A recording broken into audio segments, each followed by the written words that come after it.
Bismillahirrahmanirrahim. Assalamualaikum warahmatullahi ta'ala wabarakatuh. Alhamdulillahi rabbil alamin. Wa sallallahu ala sayyidina Muhammadin wa ala alihi wa sahbihi wasallam. Amma ba'du. Ini mendadak sekali saya bikin konten. Tadinya mau membuat konten Raja Juli Antoni, ya, yang sedang menghamba kepada Raja Jawa palsu. Ketangkap tangan, ya. Duit tuh, gratifikasi. Tapi ada intriknya sama KPK dan lain sebagainya. Ini betul baru mau bikin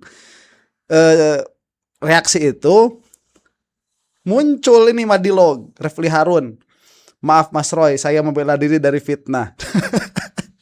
Kan? Aduh, si Udin gara-garanya ini mah. Jadi ya rame. Madilog juga lah kok terus mengabarkan ya. Ya sudahlah. Tadinya saya agak sungkan. Ini video baru keluar dari Madilog, sudah saya reaksi begitu ya tadinya. Cuma sekarang udahlah, ngapain sungkan lah. Ya Madilog juga begitu mewadahi, ya sudah. Ya kita langsung reaksi saja. Baik, supaya tidak berlama-lama ya. Jadi saya sudah menjelaskan posisi siapa Mas Hozinuddin ya di dalam sikap saya begitu terhadap Hozinuddin itu sudah disebutkan.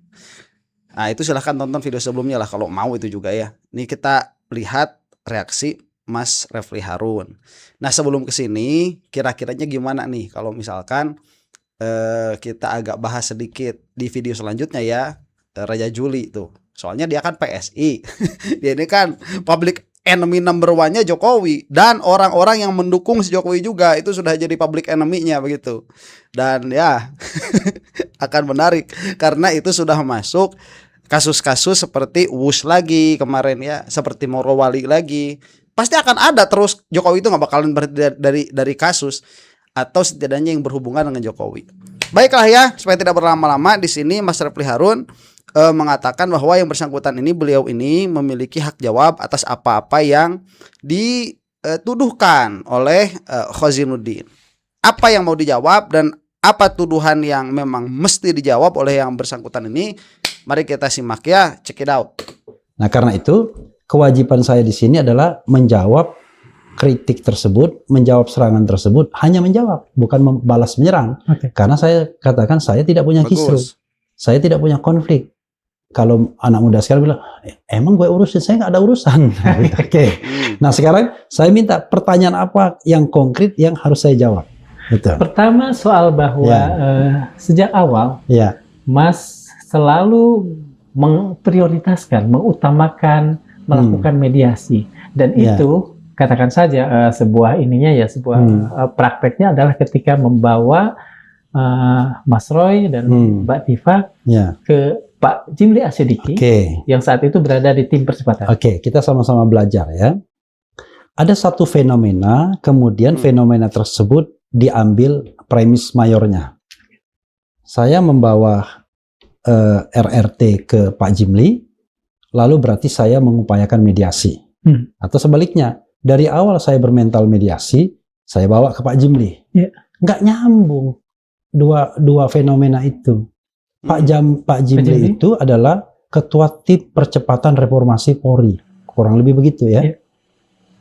Tugas dia adalah membuat konsep tentang Polri di masa depan, yang unfortunately juga nggak dipakai juga for the time being kan, ketika ada undang-undang Polri yang baru, malah ada konsep yang dibuat Pak Jimli masuk. Saya nggak tahu ya, kayaknya juga tidak banyak yang masuk ke sana kan masa depan. Lalu pertanyaannya adalah, kenapa kita ke sana? Itu yang paling penting. Kita ke sana karena kita ingin mengadu. Kita memanfaatkan momentum bahwa RRT ini dikriminalisasi. Ya kan? Karena dia dikriminalisasi, lalu saya bawa dia ke sana. Kebetulan saya kenal baik dengan Pak Jimli. Nah, saya WA Pak Jimli. Lalu dia bilang, buatlah surat. Maka surat itu saya bikin, dan surat itu ditujukan ke Sahgana. Kalau ini kan boleh diomongkan namanya kan. Nah, lalu akhirnya saya diundang. Karena Sahgana berada di tim. Ya, tim itu kan. Dan saya diundang. Pada saat diundang, ya kan, sebelumnya Pak Jimli bilang ada dinamika di dalam bahwa RRT nggak boleh datang. Kalaupun datang, ya nonton aja katanya. Nonton YouTube kan cukup. Ya, padahal nggak boleh juga siaran langsung, kan tertutup itu kan. Gimana mau nonton di YouTube? Tetapi saya dalam tanda kutip tetap insist membawa mereka. Ya, pokoknya mereka datang. Begitu rapat dimulai, saya suruh masuk mereka. Itu. Begitu saya suruh masuk mereka, lalu ada keberatan. Sebelum mulai kita ini katanya kalau sudah yang tersangka lebih baik nggak masuk, hormati macam-macam. Dari pihak Pak Jimli? Ya, dari pihak Pak Jimli. Saya bilang begini, justru kesini ini kami ingin mengadu. Ada indikasi kriminalisasi terhadap RRT, kan begitu. Nah, kalau nggak boleh masuk, artinya kan tidak boleh menyampaikan keluh kesah, ya kan? Ya. Akhirnya kita walk out. Itu. Kita walk out. Jadi aneh sekali kemudian ketika si Udin ya mempersepsi bahwa Udin itu Mas Ahmad Fajruddin. Ya pokoknya siapapun lah, ya kan? Nah, si Udin kemudian mempersepsi bahwa saya ngajak mediasi. Lo kok mediasi sama tim percepatan reformasi Polri? Nah kan it doesn't make sense, nggak masuk akal. Ya, baik, sebentar ya ini. Ini tim-tim dari Jakarta sudah banyak yang pakai bahasa-bahasa saya ya.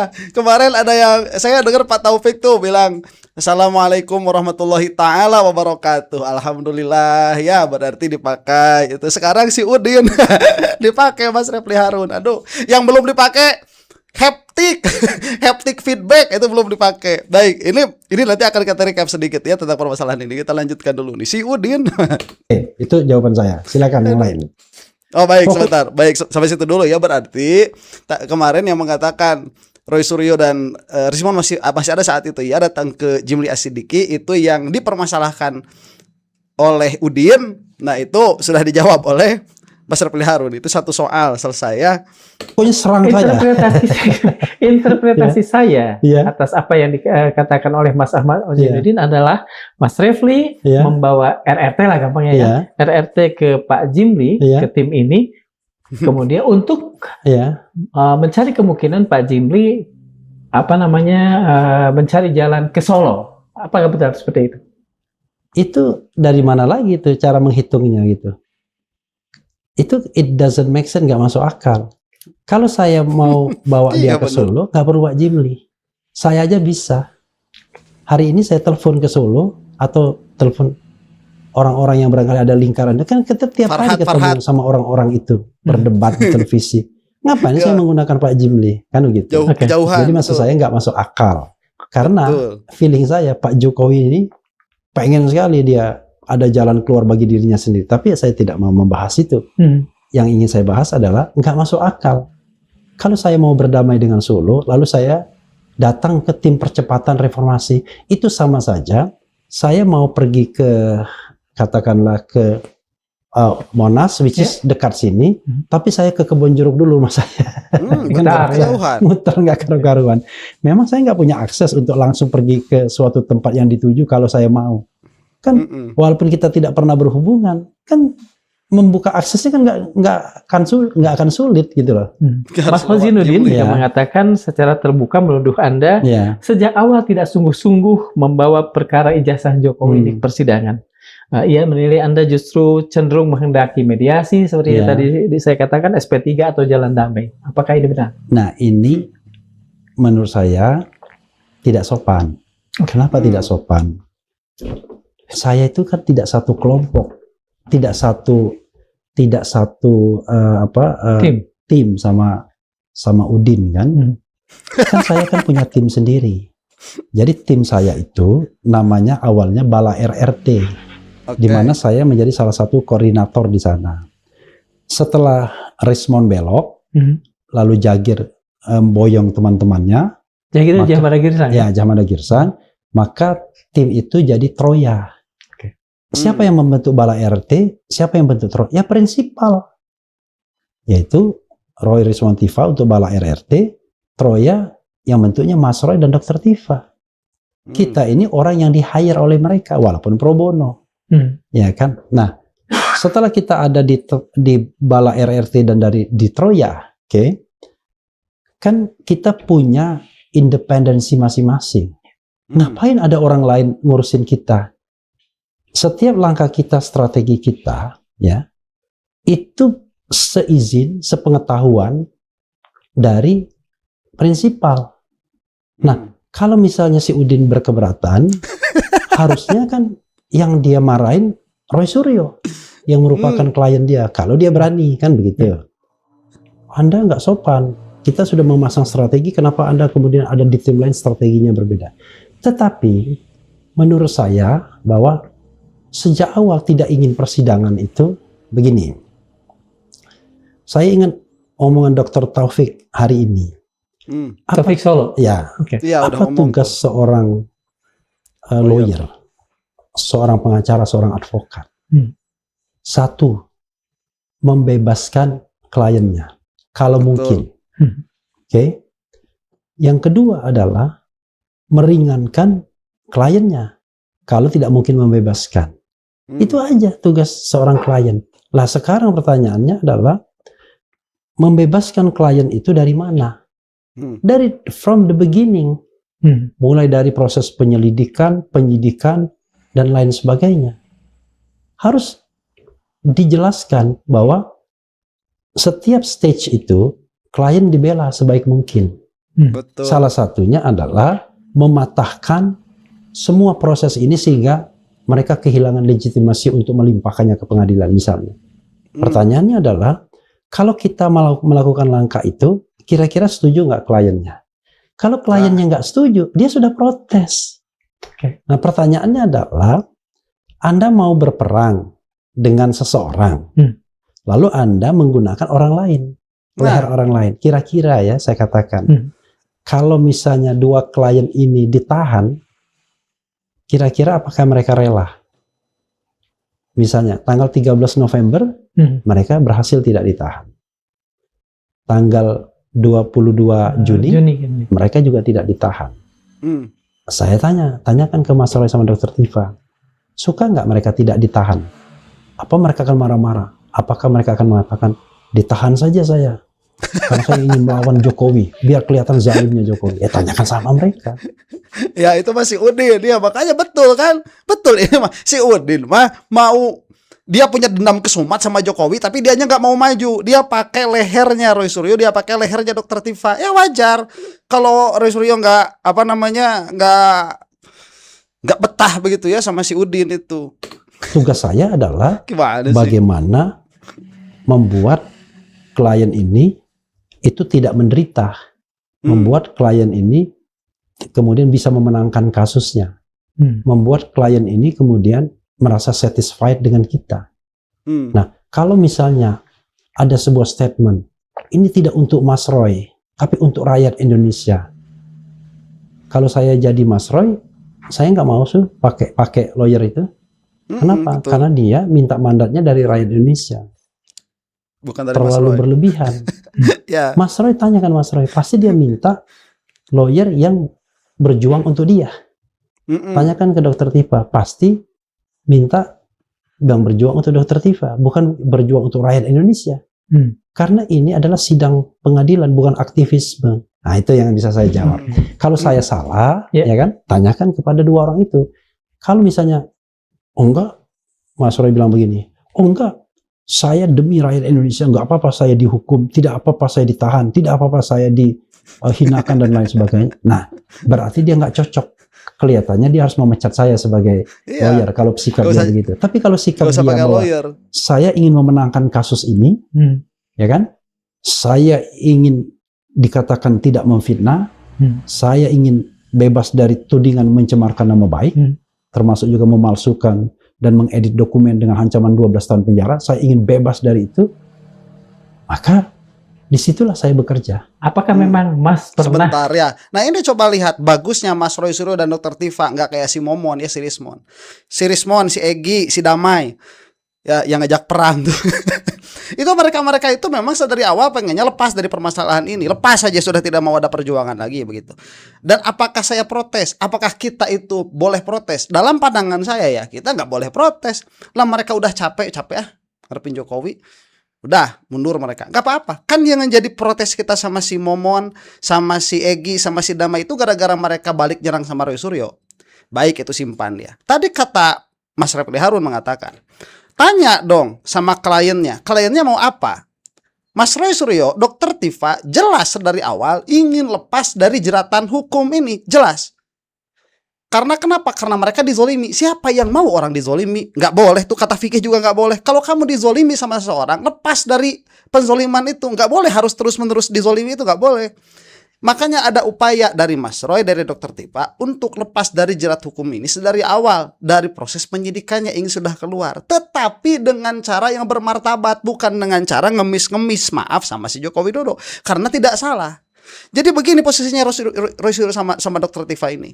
Ini si Jokowi sudah jelas menzolimi lewat kepolisian, penyidikan, kemudian sekarang kejaksaan, nanti mungkin sama hakim juga. Ini ingin memperlihatkan saya ini pejuang begitu. Mati di sini ya nggak apa-apa, kira-kiranya begitu Mas Roy Suryo dan Dokter Tifa itu. Tetapi begitu, jangan konyol. Jokowi itu harus harus terluka begitu ya, jangan konyol melakukan perlawanan itu dari penyidikan, bukan terlepas dari keadaan itu dengan mohon maaf apalagi bawa parsel. Nggak ada ceritanya Mas Roy sama Dokter Tifa. Dan kalaupun besok lusa berubah pikiran, Mas Roy kan punya istri, Dokter Tifa ya begitu, punya anak, capek misalkan mau berubah pikiran, udahan coba ya masih diterima nggak nih RJ misalkan begitu. Karena satu dan lain hal, misalkan nanti lepas dari jeratan ini, buat kita mendukung. Tapi nanti kalau di belakang ada yang maju lagi, Bonatua misalkan, ini jangan balik nyerang begitu. Itu saja. Gimana? Ya, Khozinuddin itu offside itu ya, offside sudah. Melakukan mediasi atau setidaknya memang dari awal menjadikan mediasi sebagai salah satu katakan tujuan. Mediasi itu apa? Mediasi itu sudah lewat. Ketika saya masuk, itu Mas Roy itu sudah jadi tersangka. Bagaimana kemudian saya dikatakan melakukan mediasi? Dari tanggal 7 November, saya baru masuk tanggal 26 November. Bisa dicek langkah apa yang kemudian mengatakan bahwa saya melakukan mediasi dengan Solo. Ada nggak proof-nya? Ada nggak buktinya? Nggak ada. Apakah saya kemudian lembek dengan Solo? Ya kan? Jangan salah. Ketika kita melakukan sesuatu argumen dengan santai, dengan taktis, dengan begini, wah, apakah keras itu harus teriak-teriak? Kan enggak kan? Ya kan? Betul. Nah, sekarang kita bilang aja track record-nya apa? Dari sejak Mas Roy jadi tersangka 7 November sampai hari ini, langkah mediasi apa yang dilakukan oleh Bala RRT dan Troya, yang bagi Udin oleh Refli Harun. Jadi dia terlalu merendahkan teman-teman lainnya, ya kan? Seolah-olah bahwa keputusan itu hanya satu orang saja. Padahal Bala RRT itu adalah kumpulan lawyer yang profesional, Troya juga kumpulan lawyer yang profesional, di mana setiap keputusan itu kita diskusikan dan menjadi bagian dari strategi kita. Termasuk kita misalnya menyampaikan surat kepada kejaksaan untuk beraudiensi. Kejaksaan Agung loh, ya kan? Kita diterima wakil jaksa agung, kemudian Kejaksaan Tinggi, kita juga ke Komnas HAM, kita juga ke Mahkamah Konstitusi, kita juga melayangkan surat ke Komisi 3 DPR. Unfortunately sampai sekarang kita belum diterima. Itu semua langkah-langkah yang dibahas dalam rapat dan kemudian dirumuskan dan kemudian dijalankan. Bukan langkah Refli Harun gitu loh. Betul. Nah gitu. Jadi karena itu aneh ketika ada orang mengatakan Refli Harun, termasuk menuduh saya berupaya melakukan jalan damai dengan Jokowi. Kalau ngomong sebagai lawyer, kita harus ada proof-nya. Lah kalau nggak ada proof-nya, mentang-mentang saya diam saja, apakah kemudian tiba-tiba saya mengupayakan ke Solo? Kan terbukti. Saya udah bilang, kalau ada klien saya yang minta restoratif justice, saya mengundurkan diri.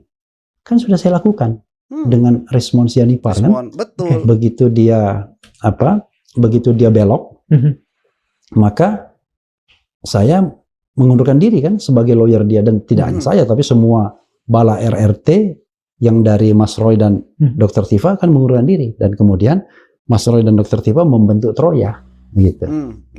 Baik sebentar ya. Nah, ini kan ujung tombaknya Mas Roy. Mas Refli Harun ingin menegakkan kebenaran. Sama dengan Khozinuddin, sama. Dengan kita juga sama. Tapi kan resiko yang kita terima masing-masing berbeda-beda. Apa resikonya Refli Harun? Resikonya siapa? Resikonya Roy Suryo. Diambil kemerdekaannya 12 tahun tuh. Resikonya Dr. Tifa juga demikian. Kemudian klaster-klaster yang masih ada. Itu resikonya ngelawan Jokowi itu. Apa resikonya Mas Refli Harun dan lawyer-lawyer yang ada di situ? Apa resikonya? Resikonya tidak dibayar, keluar harta. Itu resikonya. Nah, pro bono kok. Ya. Kalau si Jokowi bilangnya kan di belakangnya ada politik. Mana ada politik, mana ada bohir. Kemarin rumahnya Dr. Tifa disita. Itu apa namanya? Resikonya para lawyer tuh yang ada di dalam. Saya yang ngomong nih, ada resiko juga dilaporin. Ada, cuman jauh. Ya, makanya saya pilih di Garut. Ke Jakarta. Males. Ya, saya ke Jakarta itu. Saya ke Jakarta itu masuk ke kandang singa. Saya marah-marahin PMJ. PMJ kalau mau laporin saya, mau memproses saya harus ke Garut, bolak-balik ke Garut. Ya, itu perhitungan saya itu sudah. Ya, lokus deliktinya kalaupun iya begitu ya kan di sini di Garut. Mau gimana itu ngurusnya itu? Ada risiko ada, cuman makin sini kan makin jauh. Anda yang nonton ada risikonya nggak ada. Anda juga samakan kehilangan kuota, kehilangan waktu. Sama, kita ini semua beresiko. Dan ketahuilah resiko masing-masing, ketahuilah keinginan masing-masing. Kalau ke siapa itu namanya Roy Suryo dan Dr. Tifa, itu ujung tombak yang tajam, kena langsung kepada target, itu bisa patah. Begitu. Si Hozinuddin, si Udin ini memaksakan, ayo sebentar, ini kita biar bagus semua, begitu menjernihkan air yang sudah keruh kalau kata M Taufik mah. Ya, aduh. Itu kan sebuah bukti Udin. bahwa dan tidak ada bukti juga ya yang mengatakan bahwa saya tahu kelakuan Rismon dan kelakuan Jagir. Bahkan saya hampir berkelahi sama Jagir gara-gara saya mengatakan di Rakyat Bersuara, kok belok nggak ngomong-ngomong. Dia tersinggung kan? Itu membuktikan bahwa saya tidak pernah melakukan hal-hal yang ditudingkan dan dituduhkan itu. Seharusnya tudingan-tudingan itu dialamatkan ke Jagir, bukan ke Bang RH. Begini, ya. Pertanyaannya adalah, tolong kerja masing-masing. Kan kita berada di kelompok masing-masing. Kok lucu, kenapa mengurusi rumah tangga masing-masing? Saya kan tidak pernah mengurusi rumah tangga orang. Ya kan?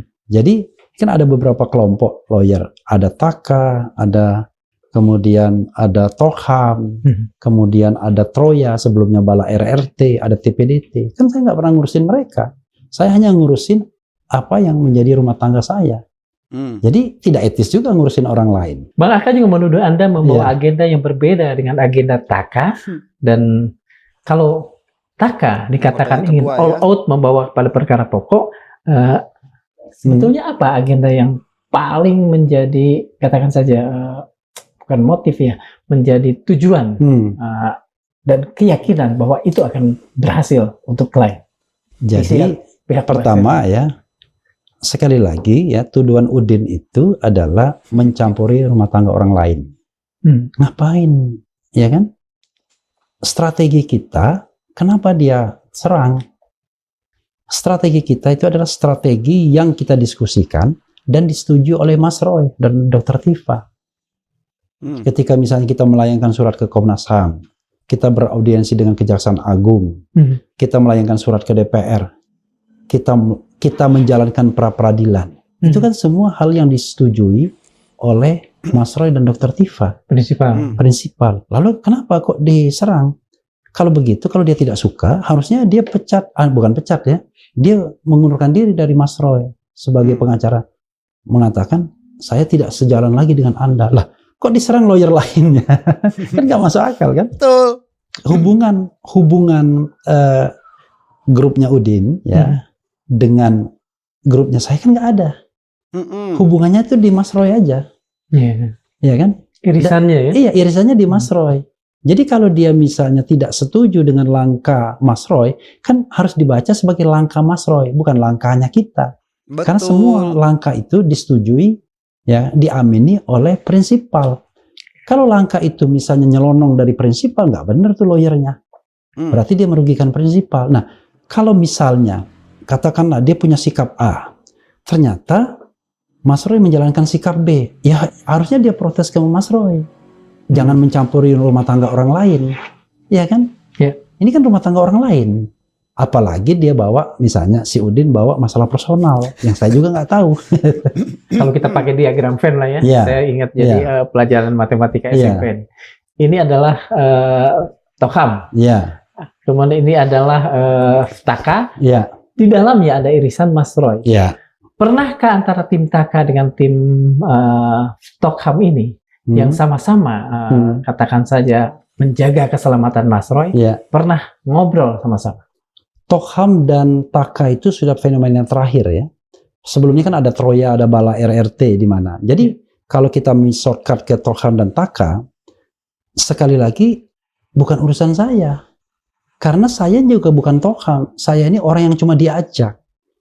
Organisasi, bukan organisasi ya. Kelompok lawyer yang saya pimpin. Oh, jadi Mas Musti bukan orang yang menggagas Tokham? Bukan. Tokham itu adalah lawyer pribadi Mas Roy sudah sejak kasus Stupa Borobudur tahun berapa? 2022. Betul. Sebagaimana di mereka sudah Mas Roy eksis dan tetap eksis sebagai lawyer pribadi Mas Roy. Hubungan Tokham sama Mas Roy itu tidak hanya seperti hubungan antara profesional, tapi seperti sudah hubungan keluarga. Di mana Tokham itu sangat akrab tidak hanya dengan Mas Roy, tapi juga istri Mas Roy, Mbak Ririn. Jadi ketika Mas Roy sudah masuk sidang, dan dia memutuskan memilih Tokham sebagai pionir yang akan maju di persidangan. Karena kan tidak mungkin Troya dia tidak pakai, karena Troya itu mandatnya 2, harus gabung Tifa dan Roy baru Troya. Taka for the time being, ya saya tidak tahu karena saya kan bukan urusan, karena nyenggol sedikit bisa ada yang ngamuk kan susah juga kan. For the time being belum dipakai. Saya tidak tahu apakah akan dipakai atau tidak. Ya, dia pakai Tokham. Nah, Tokham itu ketika dia mau maju persidangan pra peradilan, dia merekrut saya dan merekrut Abdul Ghafur Sangaji serta Soraya. Abdul Ghafur Sangaji dan Soraya itu berasal dari Taka, timnya Hosinuddin, makanya kemudian akhirnya dipecat.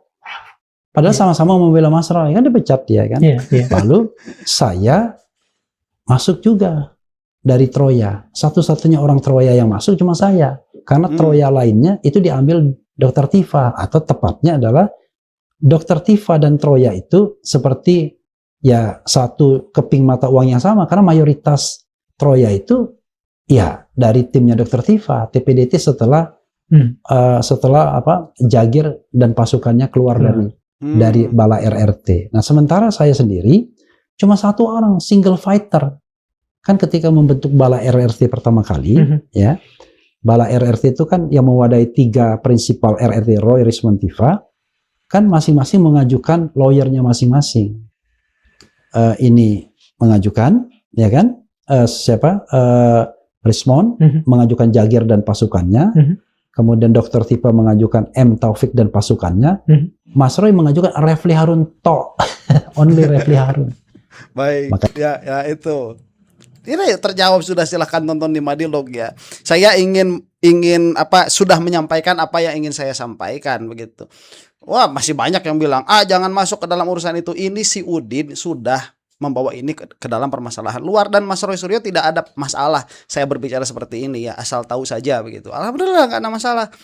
Itu nanti kita bicarakan, cuma saya nggak mau membicarakan.